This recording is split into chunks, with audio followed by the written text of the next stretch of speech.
Ողջույն, սիրելի հեռուստադիտողներ, եթերում ազատ շփումն է։ Դե ինչ, որքան մոտենում են քարոզարշավի օրերը, դեռ չասեմ ընտրության օրերը, այնքան ավելի սրվում են խոսույթները, այնքան ամեն մեկը որոշում է մյուսի իր օպոնենտի բառի վրա գտնել ինչ-որ տեղեր, որ կարելի է մանիպուլացնել հասարակությանը եւ չեն էլ ամաչում շատ դեպքերում հենց այդպես էլ վարվում են։ Հիմա ես մի քանի օրինակներ բնականաբար կբերեմ։ Սուտը շատանում է, կեղծիքը շատանում են, խոստումները անտրամաբանական են դառնում, բայց երբ որ մի քիչ տեղյակ ես լինում իրադարձություններից կամ մարդկանց ով լինելուց, միանգամից հասկանում ես, թե ինչն ինչոց է ու ինչպես ժողովրդի խոսքն է ասում, որտեղ են պատրաստվում քեզ գցել, հա, այսպես է ստացվում։ Ուրեմն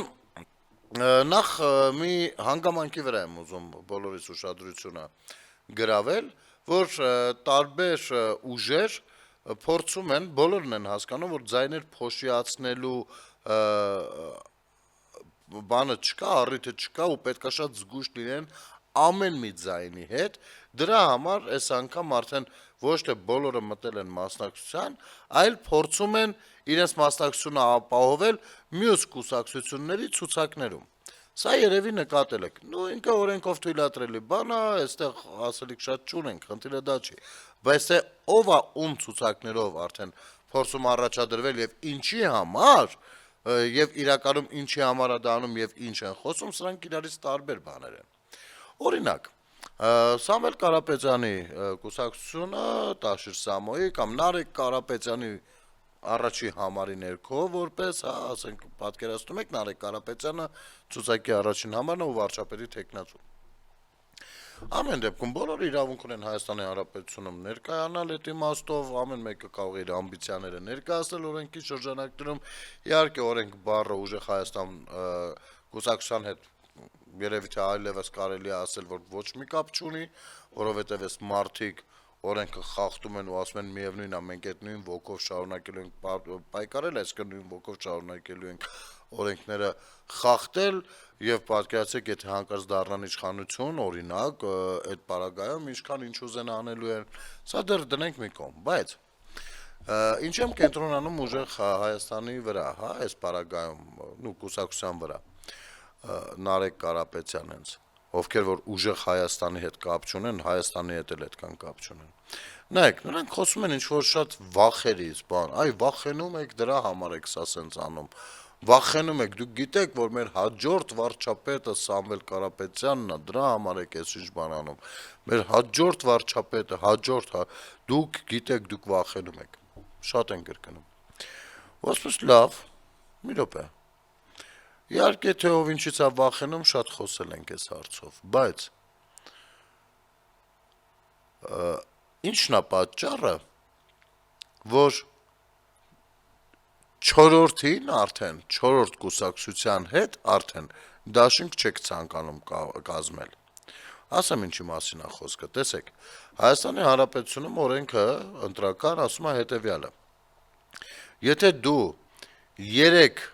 կուսակցությունների հետ ես դաշինք կապում, մինչև 3, դու արդեն պիտի հաղթահարես ընտրություններին 8%-ի շեմը։ Եթե 4 եւ ավելի, ապա շեմը 10%-ից բարձր պիտի լինի։ Հիմա մենք գիտենք, որ ապրիլու երկիրը ձեզ սատարում է։ Այն բևեռը ձեզ սատարում է։ Հանրապետականները ձեր ցուցակը նայում ենք, կեսից շատը հանրապետական են, ինձ թվում է անգամ, որ դուք Սերժ Սարգսյանին եք դարձնելու վարչապետ։ Ապրելու երկիրը։ Մի խոսք հայակվեն։ Մի խոսքով սատարումները շատ են, նրանց ներկայացուցիչներից ձեր ցուցակում շատ են, բայց դուք 4-րդին չեք ներգրավում դաշինքի մեջ։ Սա գիտեք ինչի մասին է խոսում։ Որ ունեք վախեր, հարգելիներս, ունեք վախեր, որ 10%-ը չեք գերազանցելու։ Այսինքն, եթե դուք իմանայիք, որ 10%-ի շեմը կհաղթահարեք, ձեզ ոչինչ չէր խանգարում բացահայտ դաշինք կազմել այս ուժերի հետ։ Բայց քանի որ գիտեք, որ դա չի լինի, ինչ եք անում։ 3-ի հետ դաշինքը կազմել եք, վստահ լինելով, որ 8-ը գուցե հաղթահարեք, 10-ը արդեն մեծ թիվ է, բայց նրանց կուսակցությունների ներկայացուցիչներին ներգրավում եք ձեր ցուցակներ առանց դաշինք կազմելու։ Սա էլ է նորմալ, օրենքը սա թույլ տալիս է, բայց ի՞նչն է այստեղ դեզոնանս առաջացնում, որ դուք մի կողմից խոսում եք վախերից, մյուս կողմից փաստացի ինքներդ եք վախենում։ Մի կողմից ասում է ձեր ղեկավարը, առաջնորդը, որ 100% ունեք, 100% հասկանում եք, դա ինչ է, 100%-ը ինչ է։ Դա կատարյալ մաքսիմումն է, վերջ։ Ասում է 100% ունեք, բայց դուք վախենում եք, որ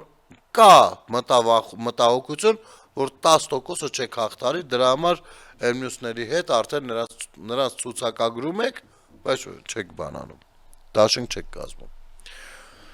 Իմիջայլոց նույնը մյուս տեղերում է, օրինակ Գագիկ Սառուկյանի մոտ նույնն է։ Նա գիտի, որ 3%-ը կամ 4%-ը դեռևս հնարավոր է հաղթահարել, չեմ ասում, որ պատրաստի գրպանում դրած է, բայց իր ուժերը այդպես է գնահատում։ Բայց դաշինք չի կազմում, որովհետև գիտի, որ 8%-ը արդեն իր ուժերից վեր է։ Լուկաշենկոին ձեն տվող ոնց չլինի մի 4% կճարենք, բայց 8%-ը արդեն վեր է իր ուժերից։ Դրա համար տապան է միած սարքել, մեջը տեղադրել է Մայր Հայաստան դաշինքի ներկայացուցիչին, Մայր Հայաստան կուսակցության ներկայացուցիչ Անդրանիկին Թևանյան, ով գիտեք Ռուսաստանում ինչերով էր զբաղված, ինչեր անում, թուրքամետ պոլիտոլոգների մոտ, ու Վանեցյանն էլ, չարլեզուները ասում են այնտեղա, ու էլի մարդիկ։ Ամեն դեպքում նրանք ցուցակի մեջ են երևում, դաշինք չեն կազմում։ Ինչի, օրինակ, Մայր Հայաստան կուսակցությունը ինչի դաշինք չի կազմում Բարգավաճ Հայաստանի հետ, որովհետև գիտեն, որ 8% ձայն չեն կարող հավաքել, որովհետև ռուսամետ ուժերի բանը, էլեկտորատը, մոտավորապես 25%-ի մի քիչ որ խափեն, մապեն մարդկանց ներգրավեն, 30%-ը չի անցնի։ Հետևաբար կստացվի, որ իրենք իրար մեջ իրարից են ձեն փախցնում։ Եվ մեծ հաշվով այստեղ Քոչարյան Ռոբերտի հարցն է մնում հարցականի տակ, որովհետև այս մարդիկ տանում են Քոչարյան Ռոբերտի ձեները, իսկ հարցումները ցույց են տալիս, որ Հայաստան դաշինքը դեռևս 5.5% ունի, 8-ը չի հաղթահարում։ Այստեղ է, որ Իշխան Սաղաթելյանը բարկանում է ու անում է սենսացիոն հայտարարություն։ Ասում է Գելափի հարցումները սուտ են։ Ես հիշեցնեմ, որ Գելափի հարցումների սուտ լինելու մասին, երբ որ մենք խոսում էինք, ձեր կողմից թիրախավորվում էինք, հարգելիս։ Հասկանում եք։ Իսկ հիմա թիրախավորվելու մասին։ Մի խոսքով հասկացաք, թե վախեր իրականում ովքեր ունեն, բայց տունը տենց, երբ որ սենց փոխում են հագուստը բաման, հագնում են պիջակը, սենց իրանց դուխ են տալիս, ասում են, չէ, դու ուժեղ ես ու դուրս են գալիս դուրս։ Այդպես չի լինում, էլի։ Դուք էլ գիտեք հարցումները ինչ են ցույց տալիս։ Հիմա ինչ վերաբերում է թիրախավորելուն։ Ուրեմն Հայաստանի Հանրապետության ազգային ժողովի պատվիրակությունը խորհրդարանի նախագահի տեղակալ ԵԽԽՎ-ում ՀՀ ազգային ժողովի պատվիրակության ղեկավար Ռուբեն Ռուբինյանի գլխավորությամբ մասնակցում էր Ստրասբուրգում ընթացող Եվրոպայի խորհրդի խորհրդարանական վերաժողովի տարեկան նստաշրջանի երկրորդ մասի աշխատանքներին։ Նստաշրջանի ընթացքում զեկույցով հանդես է եկել ազգային ժողովի պատվիրակության անդամ Սոնա Ղազարյանը։ Հիմա ընթերցեմ։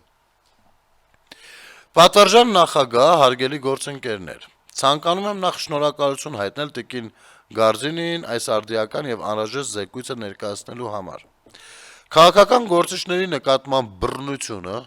ահաբեկումը եւ ատելության խոսքը պարզապես անձնական հարձակումներ չեն։ Դրանք հարձակումներ են ներկայացուցչական ինստիտուտների, քաղաքական բազմակարծության եւ այն գաղափարների ազատ փոխանակման դեմ, որոնց վրա հիմնված է ժողովրդավարական կյանքը։ Երբ ընտրված ներկայացուցիչներին սպառնալիքներով լռեցնում են, ձայնը կորցնում է ոչ միայն քաղաքական գործիչը, այլ նաև քաղաքացիները։ Հայաստանում քաղաքականությունը երկար տարիներ խիստ դեմոնիզացված է եղել։ Իմիջիայլոց այստեղ այս բառակապակցությունը ինձ այլ տեղեր է տանում մտովի։ Այո, Հայաստանի Հանրապետությունում հիմա էլ դեմոնիզացված է քաղաքականությամբ զբաղվելը, եւ դա նույնպես ցույց են տալիս միջազգային հարցումները։ Ոնց է միջազգային հարցումները, երբ որ նայում ենք, տարիքային շեմ կա, չէ, այնտեղ շեշտվում է քանի տարեկան եք։ Երբ որ նայում ենք, երիտասարդները մեծամասամբ խուսափում են քաղաքականությանը, ոչ միայն քաղաքականությանը մասնակցելուց կամ քաղաքականությունով զբաղվելուց, այլ նաև քաղաքականության մասին տեղեկացված լինելուց։ Խուսափում են։ Ինչը մեծագույն աղետ է։ Ընդ որում անկախ բանից, տեսանկյունից, անկախ գաղափարական արժեքներից պարզապես խուսափում են, որովհետև ոչ միայն Հայաստանում, այլ նաև հետսովետական երկրներում կամ երկրներից մեծամասնությունում քաղաքականությունը դիտարկվել է որպես անբարոյականություն։ Դրանից հետո արդեն այնքան են այս մի քաղաքական գործիչը մյուսին վիրավորել, այնքան բաներ են ասել, ընդ որում երբեմն վաստակած, երբեմն չվաստակած, որ երիտասարդները փորձում են այդ ամեն ինչից հեռու մնան ու դա բնական կոմպլեքս է։ Ինչու՞ սա պետք է ընկնեմ, այս ինչ կամ այն ինչ բանի հետև է, հենա գնամ, այս ինչ տեղը ժամանակս անցկացնեմ։ Երիտասարդը նա ունի կայտառություն, առույգություն, էմոցիաներ եւ այլն եւ այլն։ Ինքը հասկանում է, որ քաղաքականության մեջ կարող է սխալ ընկալվի ու դա իրեն խնդիրներ բերի անձնական կյանքում։ Եվ այդ պատճառով հենց այստեղ է, որ դեմոնիզացված է քաղաքականությամբ զբաղվելը, իսկ երիտասարդների չզբաղվելը կոնկրետ բնական աղետների թվում կարելի է դասել, որովհետև առհասարակ պետությունը հիմնված է երիտասարդների վրա։ Այդ երիտասարդները պիտի ակտիվություն ցուցաբերեն, տարբեր նախաձեռնություններով հանդես գան, տարբեր թեկուզ ընդդիմադիր հայացքներով, բայց տրամաբանական ու առանց որևիցե ուժերի ազդեցությանը ենթարկվելու։ Հասկանում եք, դա շարժիչ ուժն է պետության։ Բայց արի ու տես, որ վերջին հարցումներով մեր երիտասարդության 50-ից ավել տոկոսը առհասարակ հետաքրքրված չի քաղաքականությամբ։ Ասել է թե պետության քաղաքական ճակատագրով։ Իսկ պետության քաղաքական ճակատագիրը նաև հենց պետության ճակատագիրն է։ Բայց երիտասարդը անգամ սա չի ցանկանում ըմբռնել։ Սա շատ վատ բան է։ Եվ քաղաքականությունը դեմոնիզացվել է արտահայտությունը, ինձ մոտ ասոցացվում է հենց այս մտքի հետ, որ եթե դու քաղաքականությամբ զբաղվում ես, ուրեմն ես իմ էլի բան, սենց բաներ կա։ Շարունակենք։ Եվ հազվադեպ է դիտարկվել որպես տարածք երիտասարդ կանանց համար հատկապես։ Միջավայրը չէր խրախուսում նրանց ներգրավվածությունը եւ չէր փոխանցում այն ուղերձը, որ հանրային կյանքը բաց է նոր սերնդի կանանց ձայների համար։ Միայն Թավշյա հեղափոխությունից հետո ավելի շատ երիտասարդ կանայք սկսեցին մուտք գործել քաղաքականություն, եւ դա փաստ է։ Իրենց հետ բերելով այն նոր շունչ ու էներգիան, որոնց կարիքն ունեն ժողովրդավարական ինստիտուտները։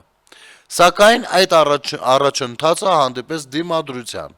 Ես անձամբ բախվել եմ զգալի ատելության խոսքի, թե իմ տարիքի, թե սեռի պատճառով։ Այդ ամենը նպատակ ուներ ոչ միայն թիրախավորել մեկ անձի, այլ նաև փոխանցել ավելի լայն ուղերձ քաղաքականությունը երիտասարդ կանանց տեղը չէ։ Հասկանում եք։ Իսկ ժամանակակից աշխարհում սա լրջագույն խնդիր է ու լրջագույն բարդություն է։ Արդեն 8 տարի է ծառայում եմ որպես падգամավոր եւ հասկացել եմ, որ նման թշնամական վերաբերմունքին դիմակայելու ամենաարդյունավետ ուղիներից մեկը դրա մասին բաց խոսելն է։ Լռությունը պաշտպանում է խնդիրը, իսկ անկեղծությունը սկսում է քանդել այն։ Այս փորձառությունների մասին հրապարակայնորեն խոսելով մենք ճանապարհ ենք հարթել նոր կին падգամավորների համար, որոնք առնվազն իմ գնահատմամբ ավելի քիչ են թիրախավորվել երիտասարդ կամ կին լինելու պատճառով։ Մենք պետք է նաև գիտակցենք նման վարքագծի հետևում կանգնած ռազմավարությունը, այն է քաղաքականությունը ներկայացնել որպես թշնամական, սպառող եւ երիտասարդ սերունդների համար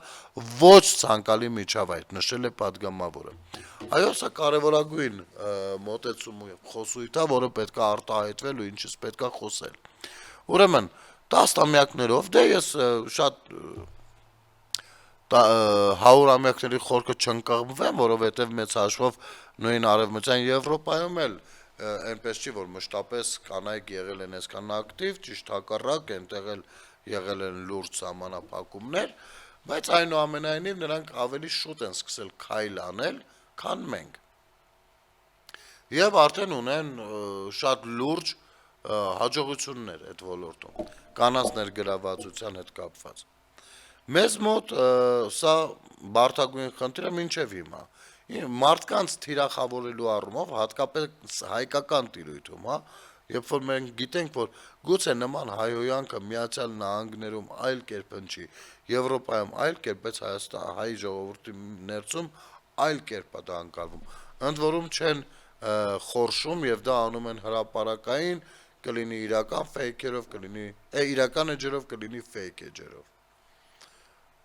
Ու երբ որ ուզում ես հասկանաս իրենց ձգտումը որն է, ինչին եք դուք ձգտում, օրինակ տղամարդեք ինչի եք մտել այդ թեմայի մեջ, կամ եթե մտել եք ինչի եք հայոյանքով խոսում, եթե ձեզ հենց հարցն է հետաքրքիր, ոչ թե ընդամենը վարկաբեկելը։ Այստեղ արդեն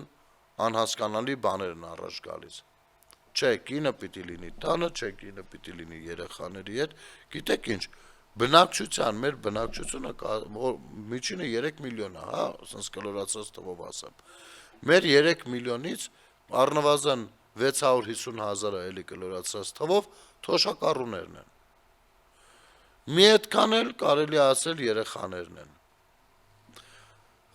անչափահասները, եթե ոչ ավել։ Դարձավ տակը մնաց 1,5 միլիոնը։ Հիմա այս 1,5 միլիոնից կեսը կին են, կեսը տղամարդ, չէ, ընդհանուր առմամբ։ Տակը մնաց 750,000-ը։ 750,000-ից 200,000-ը պետական կառույցներում ես ընդգրկում, բանակ, մանակ, ամեն ինչով, այն 500,000-ը աշխատում են, որպեսզի 3 միլիոնի եւ ընդհանուր պետության հարցերը լուծեն։ Հասկանում եք։ Այսինքն մի հատ 750,000-անոց ներուժ, դու ասում ես չէ, դուք մնացեք տունը։ Ընդ որում ես սա 1000 ներողություն կանաչ, ես սա թվականակով միայն չեմ ասում, հենց ներուժ եմ ասում, 750,000-անոց ներուժ։ Բայց որպես ես 750,000-ը գտնեն իրենց աշխատանքը, գտնեն իրենց նախաձեռնությունները առաջ տանելու ձևերը, կարողանան իրենց դրսևորել գործնական առումով, դրա համար անհրաժեշտություն առաջանում, որպեսզի լինեն ճիշտ առնվազն ենթակառուցվածքներ, լինեն ներդրումային հետաքրքիր ծրագրեր, լինեն մանկապարտեզներ, որտեղ որ կարող են երեխաներին տանել մանկապարտեզ ու գնալ աշխատել, թեկուզ քիչ ժամանակ, բայց ամենայն դեպս զբաղմունք։ Մեզ մոտ անգամ մանկապարտեզներ, այդ որ ասում ենք մանկապարտեզները քանդել սեփականաշնորհել եք, դա միայն նրա համար չի, որ երեխաներն են զրկված եղել մանկապարտեզ գնալ, դա նաև նրա համար է, որ դրա պատճառով տան ընտանիքի անդամներից մի մասը ստիպված են եղել մշտապես մնալ տանը, որպեսզի երեխային պահեն, որովհետև մանկապարտեզ չի կարող տանի, բա ինչ անի, որ աշխատի։ Եվ սա հսկայական վնաս է մեզ տվել։ Սա ամենաչոր թվերով եմ ես ասում։ Այնտեղ բնականաբար կլինեն ավելի լուրջ վերլուծություններ, կլինեն տարբեր ուղղությամբ հաշվարկներ եւ այլն։ Իսկ մեր կանայք կյանքը եւ փորձը ցույց է տալիս, որ նրանք երբեմն շատ ավելի պատրաստված են ամենաբարդ իրավիճակներում ամենակարևոր որոշումներ կայացնելու համար։ Ապա ինչու ենք այս ներուժը մշտապես թույլ տվել, որպեսզի նրանք ներգրավված չլինեն կարևորագույն կառույցներում ու դաշտերում։ Ինչի համար։ Կարճ դադար մեր եթերում։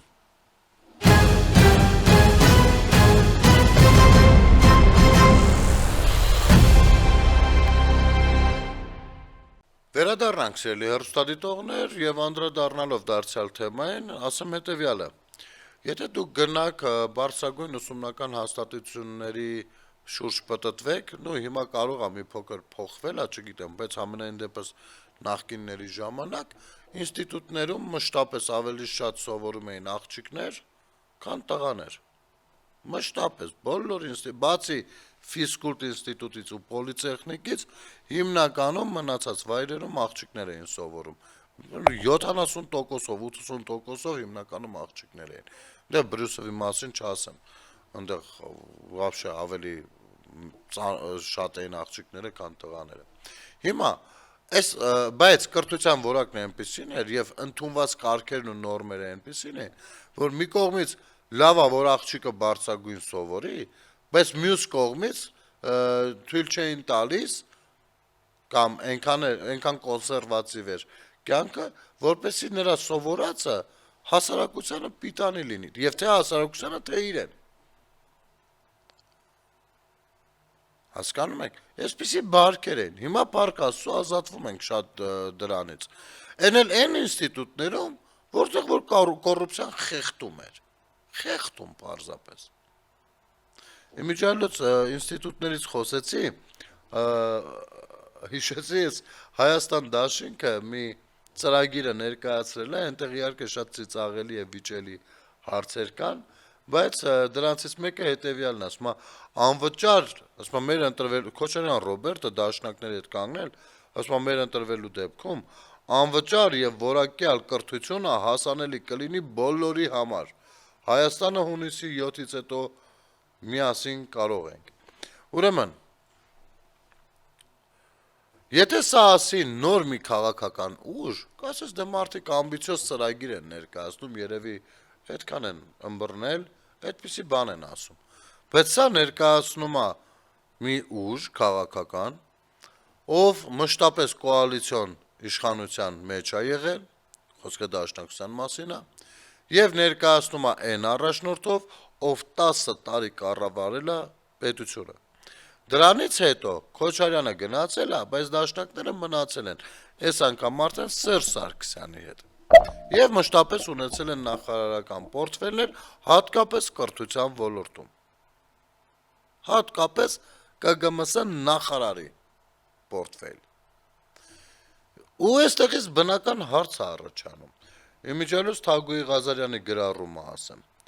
Դաշնակցությունը խոստանում է, որ իրենք երբ գան իշխանության, բարձրագույն կրթությունը կլինի անվճար։ Հետաքրքիր է, ինչն է խանգարել 10 եւ ավելի տարիների ընթացքում ոլորտը կառավարելիս անել դա, երբ իրական լծակներ ունեին։ Միգուցե իրենց բազմամյա նախարար Լևոն Մկրտչյանից դատախազության պահանջած ենթադրյալ ապօրինի 35 անշարժ եւ շարժական գույքը 1.2 միլիարդ դրամ եւ 5 իրավաբանական անձանցում մասնակցությունը, գրում է Թագուհի Ղազարյանը քաղաքացիական պայմանագրի ազգային ժողովի պատգամավոր։ Տեսեք,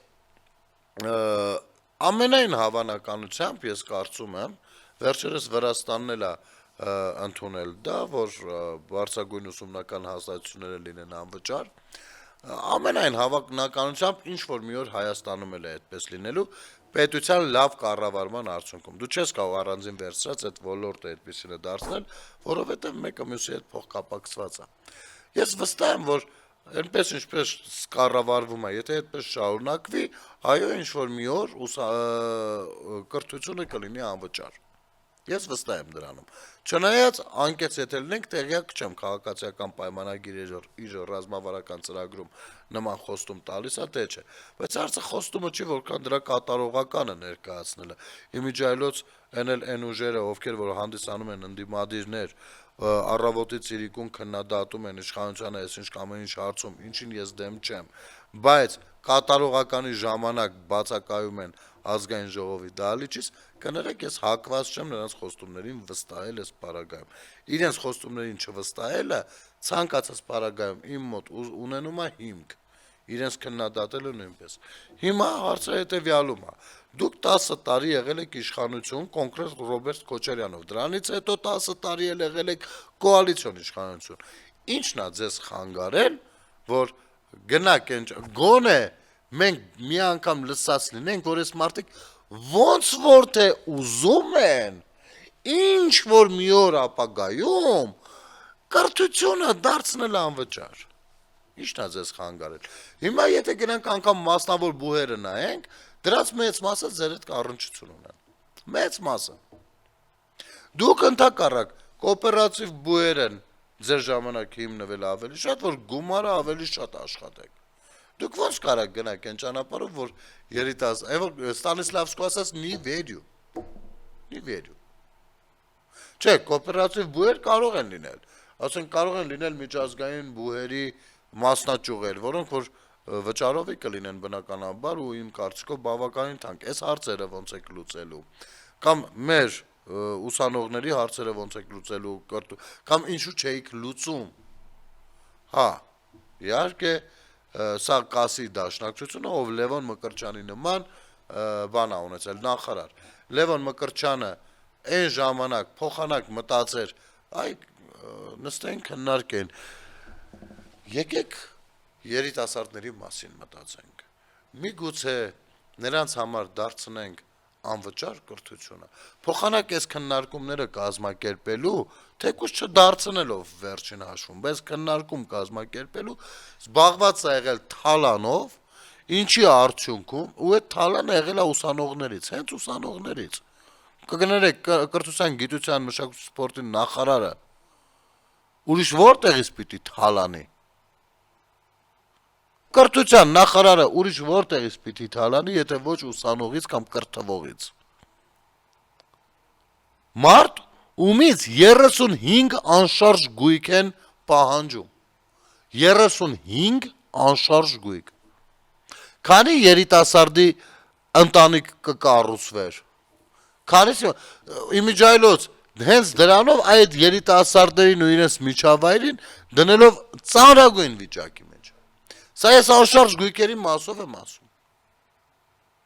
1.2 միլիարդ դրամ։ 5 իրավաբանական անձանցում մասնակցություն։ Սա կրթության նախարարն է եղել։ Ինչ օրինակ է ծառայել ուսանողներին, երիտասարդներին։ Ծառայել է այնպիսի օրինակ,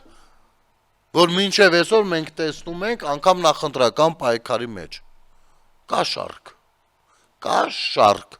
Կաշառքը, համատարած կաշառքը ընդունելի է եղել մեր իրականության մեջ, մշտապես։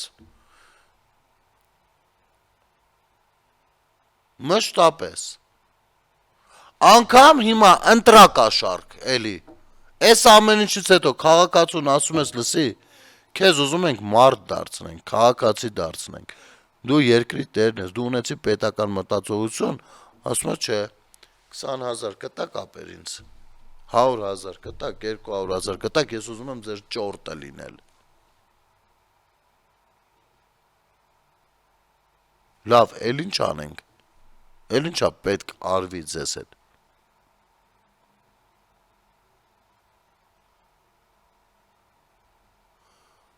Ընտրակաշառք, քյաբաբ։ Սմանտրակաշառք, մի ասա փող բեր, ասա քաբաբ բեր, մենք կհասկանանք, որ դա փողի մասին է։ Իմիջիայլոց նոր ձայնագրություններ էին հելել, հիմա արդեն իսկապես մարդիկ ուզում են սնվել, այս քյաբաբն էլ այնքան ասեցինք, մարդիկ սկսել են պերաշկի ուզել, չնայած ընդդեմ մի երկու հոգին էլ ասում են պերաշկու փոխարեն հոտ-դոգ տվեք, դա ավելի է կշտացնում։ Պարզվում է այն օպերայի մոտի հավաքը, որով որ հպարտանում են Նարեկ Կարապետյանները, անգամ Աշոտյանով բանով սրտիկներ էին ընդեղ անում, այդ հսկայական հավաքը, որը որ սենց 12,500 մարդ ու նրանք դրանից թևեր էին առել եւ այլն, պարզվում է, այս մարդկանց բերել էին, չգիտեմ ոնց, ինչ արժեքով, դեռ նման բան չկա, բայց որ առնվազն պերերիվը մեր վրա, մենակ թե եկեք։ Ու պարզվում է, որ հենց այդ հավաքի շրջանակներում կազմակերպիչները խոստացած են եղել, որ մարդը երկու հատ պերաշկի մի հատ էլ ջուր կամ հյութ գազավորված, անունը չտամ, որ գոված չլինի, խոստացած եղել են, ուտելիքը մեր վրա, որ հաշվում ես 1000 դրամի շրջանակներում ա դա, տես լսել եք երևի ձայնագրությունները, սա ինչ է, սրանից ավել կարելի է, որ մարդը մարդուն նվաստացնի իր պետության մեջ, բայց արի ուտես, որ հոժարակամ նվաստացողներ կան, դեռևս, բայց ինձնից հասնում է հուշել, որ հարգելի քաղաքացիներ, զսպեք ձեր ախորժակը առնվազն ամիս ու կես, որովհետև ոչ միայն կաշառք տվողն է հայտնվում ճաղերի հետևում, այլ նաև կաշառք վերցնողը, եւ մենք մեկը ես հեշտ չեմ ցանկանա, որ մարդը ով այնքան ընչազուր կա, որ ցանկանում է 20,000-ով ձենը վաճառի եւ անսկզբունքային է, բացի ընչազուրկը նաեւ անսկզբունքային է, որ ուզում է ձայնը վաճառի, հետո հայտնվի ճաղերի հետևում։ Իսկ դա տեղի ունենալու է, մի արեք։ Հիմա կաշառքից երբ որ խոսում ենք, ինչ է ստացվում։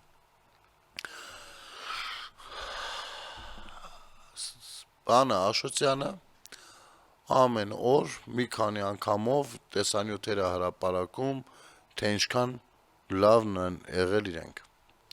Աշոտյան, ես խնդրում եմ, որպեսզի հստակ, ոչ միայն խնդրում եմ, նաև պահանջում եմ,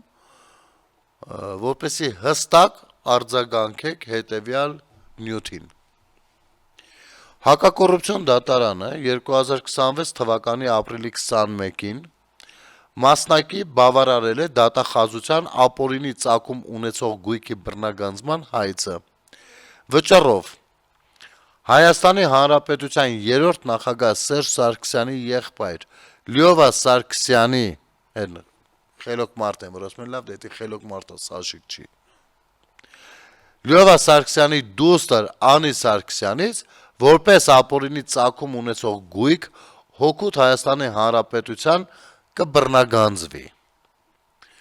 Արենի հեկ փակբաժնետիրական ընկերության զբաղվում է էլեկտրաէներգիայի արտադրությամբ 39,341 հատ բաժնետոմս։ Բանկում Անի Սարգսյանի հաշվին առկա 760,274 ԱՄՆ դոլար ավանդի գումարը։ Այս աղջիկես 760,000 դոլարը որտեղից է ճարել։ Սիրելի համակուրսեցիներ սրան, եթե սա բարձրագույնը ավարտելու Հայաստանում, դուք էլ ունեք նման գումարներ այդ կրթությունով։ 21 թվականի ապրիլի 28-ից մինչև վճռի փաստացի կատարման օրը 760,274 ԱՄՆ դոլար գումարի չափով ավանդի նկատմամբ հաշվարկված տոկոսները որպես ապօրինի ծագում ունեցող գույքերից ստացված եկամուտ։ Բանկում Անի Սարգսյանի հաշվին առկա ավանդի ստացված տոկոսներից 103,833 ԱՄՆ դոլար։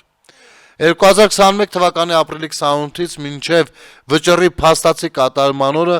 բանկում Անի Սարգսյանի հաշվին առկա գումարից 103,833 ԱՄՆ դոլարի նկատմամբ հաշվարկված տոկոսները որպես ապօրինի ծագում ունեցող գույքի ստացված եկամուտ։ Սա արդեն են կոպեկ առ կոպեկն է։ Բանկում Անի Սարգսյանի հաշվին առկա 9,774,746 դրամը։ 21 թվականի ապրիլի 28-ից մինչև վճռի փաստացի կատարման օրը բանկում Անի Սարգսյանի հաշվին առկա 9,774,746 դրամի նկատմամբ հաշվարկված տոկոսները որպես ապօրինի ծագում ունեցող գույքից ստացված եկամուտ։ Բանկում Անի Սարգսյանի հաշվին առկա 425,803 դրամը։ 21 թվականի ապրիլի 28-ից մինչև վճռի փաստացի կատարման օրը բանկում Անի Սարգսյանի հաշվին առկա գումարից 425,803 դրամի նկատմամբ հաշվարկված տոկոսները որպես ապօրինի ծագում ունեցող գույքից ստացված եկամուտ։ Բանկում Անի Սարգսյանի հաշվին առկա 4,853 եվրոն։ 2021 թվականի ապրիլի 28-ից մինչև վճռի փաստացի կատարման օրը բանկում Անի Սարգսյանի հաշվին առկա 4853 եվրոյի նկատմամբ հաշվարկված տոկոսները որպես ապօրինի ծագում ունեցող գույքից ստացված եկամուտ։ 643,357 դրամ, որը չի հիմնավորվում անձի օրինական եկամուտներով, ունի ապօրինի ծագում եւ հնարավոր չէ բռնագանձել, քանի որ 10-ից 21 թվականների ընթացքում փոխանցվել է բարեխիղճ ձեռքբերողի կամ հնարավոր չէ նույնականացնել եւ բռնագանձել։ Այսպիսով, դատական ակտն ուժի մեջ մտնելուց հետո հօգուտ Հայաստանի Հանրապետության կբռնագանձվի էլեկտրաէներգիայի արտադրությամբ զբաղվող ընկերության համաձայն գործում առկա նյութերի ընկերության ընդհանուր շուկայական արժեքը կազմում է շուրջ 686 միլիոն դրամ, 39,341 հատ բաժնետոմս, ընդհանուր 864,107 ԱՄՆ դոլար ավանդ եւ դրա նկատմամբ մինչեւ վճռի փաստարկի կատարումը հաշվարկված տոկոսներ, ընդհանուր 10,200,549 դրամ եւ դրա նկատմամբ մինչեւ վճռի փաստացի կատարումը հաշվարկված տոկոսներ, 853 եվրո եւ դրա նկատմամբ մինչեւ վճռի փաստացի կատարման հաշվարկված տոկոսներ, 643,357 դրամ։ Հա, կոպեկ առ կոպեկ։ Սա Սերժի աղբոր աղջիկը։ Հələ աղբերներին չեք կպնում, էսի աղբորը աղջիկն էր։ Այսքան։ Որտեղից ասա գողացվել ըստ քեզ Աշոտյան։ Հələ այն եթերներից մեկում հույս ունենանք սրա մասին ասես։ Քո կարծիքը ասես, լավ բան է առասարակ, սա թե չէ։ Նորմալ է դա, ոչինչ։ Հա, դու իհարկե կասես, հա գողանում ենք, բայց կարևորը Արցախը մերն էր։ Եվ անցյալ ժամանակով խոսես հենց նրա համար ոչ թե որ ինչպես դուք եք ասում որ Փաշինյանը չկարողացավ բայ, այլ որովհետև երբ որ Արցախը մերն էր, դուք փոխանակ մտածեիք ամրագրելու, ճանաչելու, մյուս հարցերով զինելու, ուժեղանալու, տնտեսություն ուժեղացնելու, միջազգային հարաբերություններ ամրապնդելու եւ այլն ուղղությամբ դուք զբաղված եք թալանով։ Ու այդ պահից արդեն պարզ էր, որ ինչ որ մի պահի Արցախը մերը չի լինելու։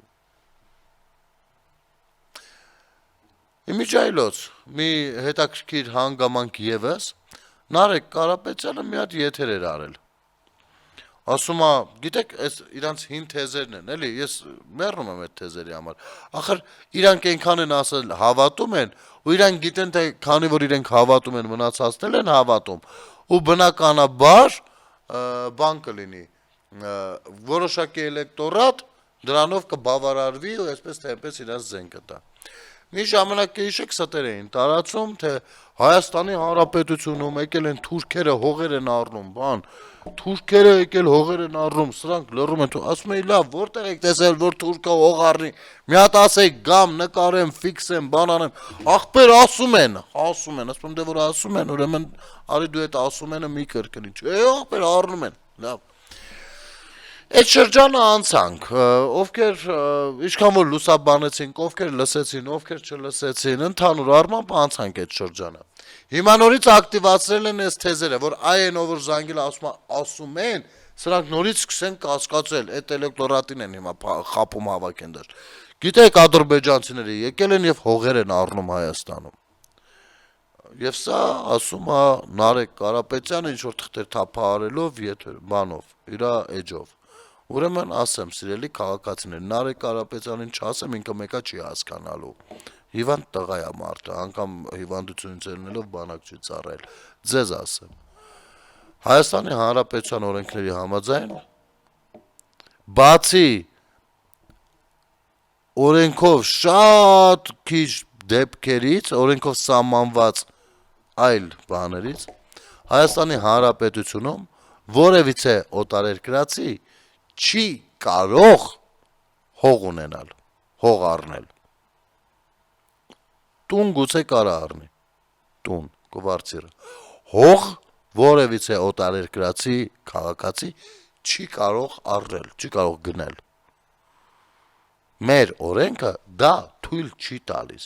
Ու թե սրանք որտեղից են վերցնում այդ թեզերը ու ինչի վրա են տենց վստահ կրկնում, կներեք ես չեմ կարող ասել։ Ստում են, ինչ անեմ։ Անենց են ստում, ինչ անեմ։ Խափում են։ Ոնց որ մինչև հիմի խապել են, հազարատել սուտ, արդեն բացահայտել ենք, ինձ թվում է այս տեմպերով այս 50 քանի օրվա մեջ դեռ մի 3000-ած սուտ էլ կբացահայտենք։